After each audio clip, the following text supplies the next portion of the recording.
Father McGivney was a parish priest who died during the Asian flu pandemic before reaching the age of 40. He began his signature accomplishment of founding the Knights of Columbus when he was still in his 20s. In many ways, he was a priest ahead of his time.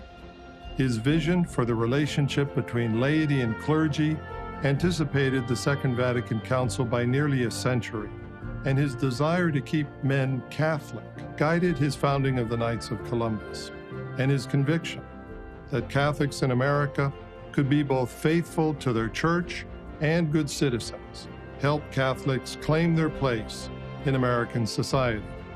Over the years, Father McGivney has been honored with many titles: the Model Parish Priest, a Good Samaritan, Protector of Widows and Orphans, Apostle of Christian Family Life, and of course, founder of the Knights of Columbus. However, his witness goes beyond titles. He was above all a testament to the power of spiritual brotherhood and charity.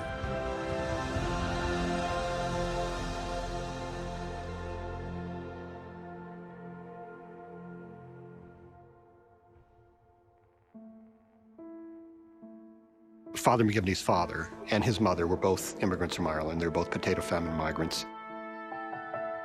But most Irish ended up in cities working in some form of factory work. Father McGivney's father ended up in Waterbury, Connecticut, and he was a molder in a brass factory. Catholics in general, Irish Catholics in particular, they were at the very bottom of the social ladder.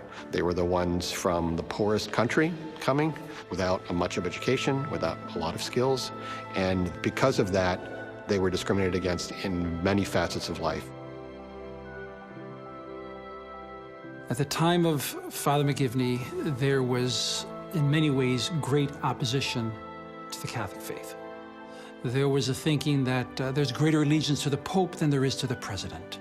They're taking over. They're immigrants. They're the poor. We don't want them in our backyard. Even though Father McGivney's family was very poor and their lot was hard, their faith was very strong. And I think that's not only where Father McGivney felt the first stirrings of a vocation, it's also the beginnings of a lifelong devotion to building up the family. At the age of 13, Michael completes his studies and expresses interest in the priesthood, but his father is hesitant. Michael instead takes a job at a local factory making spoons. Finally, after a 3-year wait, he gains permission and leaves home to study for the priesthood at St. Hyacinthe Seminary in Quebec. However, a tragic death derails his plans. When Father McGivney's dad died, all of a sudden, Michael McGivney had to move back from seminary and help support the rest of the family. And I think this was very formative for him. After helping his family adjust to life without the breadwinner, the Bishop of Hartford intervenes and arranges for Michael to complete his path to the priesthood. He is to finish his studies in Baltimore and become a parish priest. So Father McGivney was sent to Baltimore. He studied at St. Mary's Seminary. Father McGivney made a wonderful impression on his classmates and on the faculty. He was a diligent student. He had great strength of character. He liked to play baseball. He had a great capacity for friendship, which would serve him very well as a priest. On December 22, 1877, Michael McGivney is ordained in Baltimore by Archbishop James Gibbons and is appointed curate of St. Mary's Church in New Haven, Connecticut. For Michael, it is a Connecticut homecoming and also a mighty challenge. Well, St. Mary's Church had only been recently built, and it had a massive debt. He was coming into a situation most priests would not want to enter into.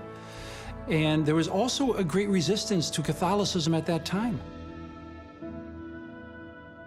Famously, there's an article in the New York Times from soon after St. Mary's was opened, talking about the monstrosity on Hill House Avenue, that in the midst of all of these beautiful mansions where all of the waspy residents of New Haven lived, Irish immigrants were now flocking to their neighborhood, and so the residents here were not happy.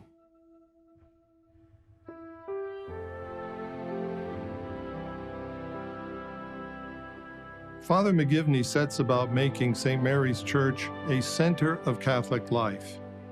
He gathers the men in the parish for baseball games.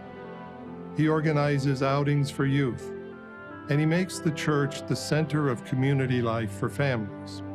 Father McGivney's ministry focuses on the centrality of faith for his parishioners by living out the two great commandments, love of God and love of neighbor.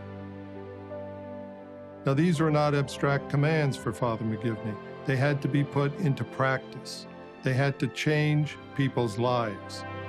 Christianity's practical relevance was his priority. Everything Father McGivney did was aimed at strengthening the Catholic faith of his parishioners. McGivney reaches out to everyone, including the most despised. In one notable case, a 21-year-old named Chip Smith shoots and kills a police officer while drunk. He is tried for first-degree murder in 1881, convicted and sentenced to be hanged. Father McGivney was not a priest who simply stayed in the rectory. He was the great evangelizer. And so he reached out into this prison and became friends with Chip Smith. Father McGivney would go to the prison, and not just for a quick 5-minute visit, but long, extended visits where he would speak to the man about faith, about God, about forgiveness, about responsibility, and so forth. It is said of Chip Smith that prior to his execution, that he was beloved even by the guards. His personality was so transformed. His life was so transformed. The man who's responsible for that is Father McGivney. Father McGivney understands uniquely the plight of Catholic immigrants. Modern social safety nets do not yet exist. When a breadwinner dies, the consequences are catastrophic: bankruptcy, poverty, and families torn apart. The Downs family were a typical Irish immigrant family of the 19th century, very enterprising. They became the wealthiest and the most socially prominent Catholic, probably, in New Haven. And then, as so often happens, Edward Sr. dies, and the bottom drops out. If a woman was widowed and had children, if she could not prove that she had sufficient financial resources to care for her minor children, the state would take the children from her and place them in various institutional homes. And then even more on top of that, the children's Catholic faith would get no support whatsoever. So it was tragic on both a personal and on a faith level. It begins to look as though the Downs family is going to be broken up by the probate court in New Haven. And in this hour of need, who steps forward but their parish priest? Father McGivney appears to accept guardianship of the child. His intervention enabled young Alfred Downs to remain with his family and one day to go on to graduate from Yale Law School. This is a pivotal moment in the life of Father McGivney. He had lost his own father and had seen the financial and emotional cost to his own family. Now he is able to make a tremendous difference in the life of another family. He understood firsthand the need for the insurance program of the Knights of Columbus.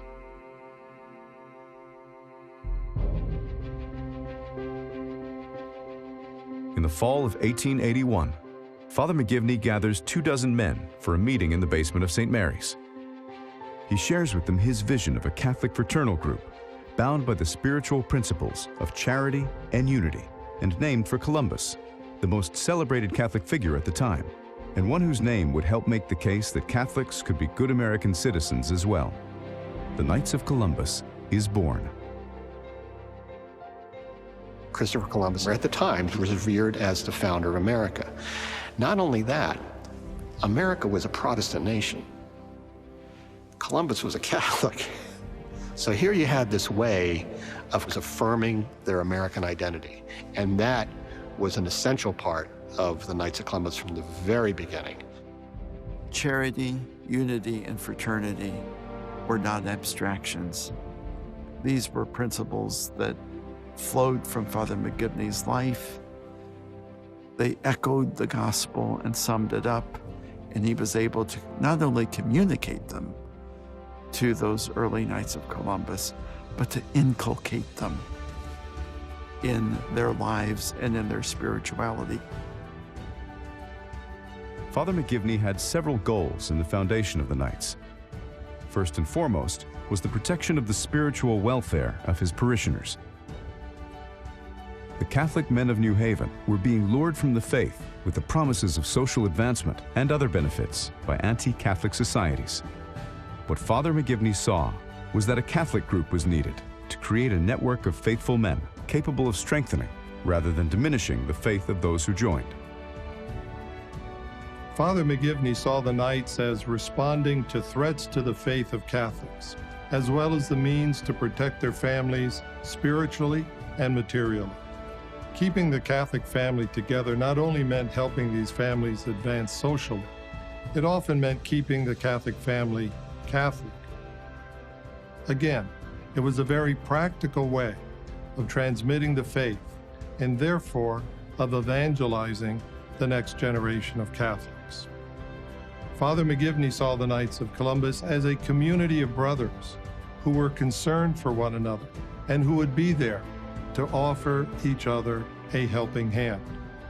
We're all familiar with the great religious orders, the Benedictines, Franciscans, Dominicans, and the Jesuits. These men have entered a brotherhood. But what of the men who marry and must provide for their families? Men called to be active in their parish. What is the idea of a Christian brotherhood for them? Today, because of Father McGivney's vision, the Knights of Columbus offers men the opportunity to join a Catholic brotherhood based upon the principles of charity, unity, and fraternity. Father McGivney insists on lay leadership of the Knights, but is fully dedicated to the order's growth and development. His priestly witness also inspires his brothers Patrick and John to follow his footsteps into the priesthood. In 1890, now serving as a priest in Thomaston, Connecticut, Father McGivney becomes ill during the pandemic of 1889 and 1890. The virus causes a serious case of pneumonia. Father Michael McGivney then dies on August 14, 1890, 2 days past his 38th birthday. So back in Father McGivney's day, it was very common for priests to die extremely young. It was a product of the priests being in the midst of these immigrant communities where, again, the living conditions were difficult, where disease was common, and the priests were incredibly overworked. St. John Chrysostom said that a martyr dies once, but the pastor dies daily for his people. And this is especially true of Father McGivney. Father McGivney is, in so many ways, the perfect model of what a parish priest and who a parish priest should be. He was a man of deep prayer, but he was not a man who, you might say, hid behind the altar. He was constantly out among the people, and he loved to be with them. Of all of Pope Francis's beautiful expressions, the one that I love the most is to take on the smell of the sheep. To get out there and walk hand in hand with your people through thick and thin, through the good times, the bad times, the sorrows, the joys, the laughter and the tears. Father McGivney did that back then. Father McGivney understood the importance of the laity's vocation to transform society according to the gospel. The men who joined him in the Knights of Columbus took up this challenge to go into society and to make a difference by the very practical witness of charity, unity, and fraternity. St. John Paul II has said that the priest must be a bridge to Christ for his people. Father McGivney was just this sort of bridge. His pastoral concern attracted many to the Catholic Church, and he helped strengthen the faith of his parishioners against the challenges of his day. Pope Benedict XVI wrote that we need to cultivate a heart that sees where love is needed. Such a charitable heart was at the center of Father McGivney's life as a parish priest and as founder of the Knights of Columbus. We need but think of the remarkable accomplishment that exemplary American priest, the Venerable Michael McGivney, whose vision and zeal lead to the establishment of the Knights of Columbus. Was not this unity of vision and purpose, rooted in faith in the spirit of constant conversion and self-sacrifice, the secret of the impressive growth of the Church in this country? We might ask, what is the secret of the impressive growth of the Knights of Columbus? And I think the secret is a simple one. The Knights of Columbus is an organization that transforms friends into brothers. Brothers who are concerned and who care for one another.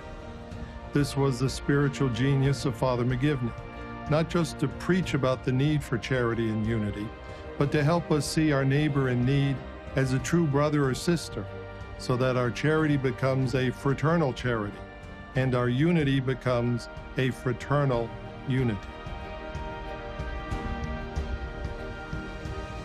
Oggi i Cavalieri di Colombo proseguono la loro opera di carità evangelica e fraternità in vari settori. In questo modo il vostro ordine si dimostrò fedele all'ideale del fondatore, il venerabile Michael McGivney, il quale fu ispirato dai principi della carità cristiana e della fraternità ad assistere i più bisognosi. When Pope Francis speaks of the importance of fraternity, or he tells priests to bring the gospel to the margins of society, I think of Father McGivney, his support for widows and orphans, and his concern for the poor and the suffering. Father McGivney's example calls us to see our unity as Catholics, to undertake the conversion needed to treat each other as brothers and sisters, and to make the self-sacrifice necessary to live a life of charity. We sometimes think of the heroic virtue of our saints as the achievement of a sort of spiritual superhero, but that's really not the case. Saintly heroic virtue is really very different. It is an emptying of oneself so that the Lord can be seen working in and through the saint. What Father McGivney did in quietly living a life of charity and unity, and calling all of us to look at each other as brothers and sisters, has had an indelible effect on Catholicism in America and around the world.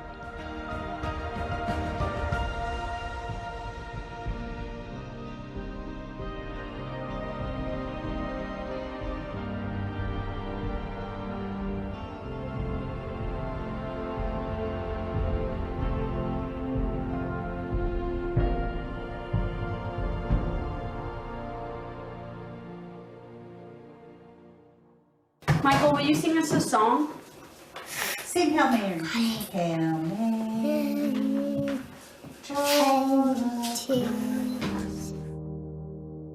God writes the best stories, and we didn't realize what he was doing in our lives or what he was doing in the world when all this was going on. Only looking back on it did we see all of those things that lined up to bring us to this day. And we sit there with our mouth hanging open. Michael, he's always been a miracle to us. You know, we've always called him a miracle. But then there's a part of you that doesn't realize the gravity of the miracle. You can tell that God is a real player in their family. He's not a hobby. He's actually a person who lives in their house with them. I started with the Knights in 2005. And I decided I would look into being a Knights of Columbus insurance agent after reading Parish Priest, because I really felt like coming into this business, I have to be an apostle of Father McGivney. Latching on to his mission and seeing how important it was that we take care of Catholic families. And that's when our family kind of started developing a devotion to Father McGivney. It was December 31st that we had the ultrasound that revealed the Down syndrome. We didn't have a problem with the Down syndrome at all. In fact, I told Michelle, I said, what a blessing for our children to be able to grow up around someone like that. We were advised that we probably needed to get some additional testing done. They shuffled us into a small room, pulled the ultrasound up on the screen, showing us how his body looked like it was completely full of fluid, like a little balloon. He said, well, this is going to be terminal. He has fetal hydrops diagnosis. You have basically two options. One would be to go ahead and terminate the pregnancy now, or you can wait for him to die on his own and then we'll just induce a stillbirth labor. The day that I was given 0% chance of the baby surviving, I kneeled down and I told God, if you let him die, I will still love you, Lord. But it'll take me a while to forgive you. But I promise to still love you. I kind of just had an agony in the garden moment. I said, Father McGivney, if you will pray for him, then we will change his name, and I will name him after you. Every year, the Knights of Columbus puts on an incentive trip for their agents. So in January of 2014, it was announced that we were going with a pilgrimage to Fatima. So they had told me that they were there praying for the health of their baby, and that would probably require a miracle, so praying especially to Father Michael J. McGivney for that made perfect sense to me. Daniel and I asked all of our friends that were close to please pray through the intercession of Father McGivney on the day that we were in Fatima. I just kept thinking, Lord, let this baby be the miracle. If he's Father McGivney's miracle, then he will live. The reading of the day, it just hit us both pretty hard. Jesus says to the man that comes and asks him to heal his son, go forth, your son will live. And I remember looking at Michelle with my mouth hanging open, thinking, wow, how powerful is that? Physically, I felt like a veil was lifted. The brokenness in my heart was softened, probably from the words, you may go in peace, your son will live. And then we came home, and I went to the appointment for the ultrasound to see where the baby was. She came in and read the ultrasound, and everything looked like a normal Down syndrome baby. And that's when the doctor realized and had to flip through the charts and say, oh, I know who you are now. She didn't realize from looking at the ultrasound that we were the family with hydrops. That is the moment where you have to acknowledge that something has happened here that was miraculous. The doctor printed off one of the little sheets on the ultrasound. She said, look at this picture of this baby. This is the prettiest baby I have ever seen in my life. He was born on May 15th. And that is actually the day that Council 1 of the Knights of Columbus was founded. And then the first doctor who told me that Michael wouldn't live came in. And I never will forget, as long as I live, she said, Michelle, I never thought we would be here. It has been the honor of my life to deliver your little precious baby. I think there are times in your life you think you've seen a miracle. But when somebody tells you that you have, it's even more special. And he is a miracle in a lot of ways. But he came to the right family. I think Michael definitely has changed our family for the better. He's taught us how to love someone who doesn't have to earn your love. I think he's taught us how to help people who are helpless. And he's just brought so much joy to our family and everything that he does.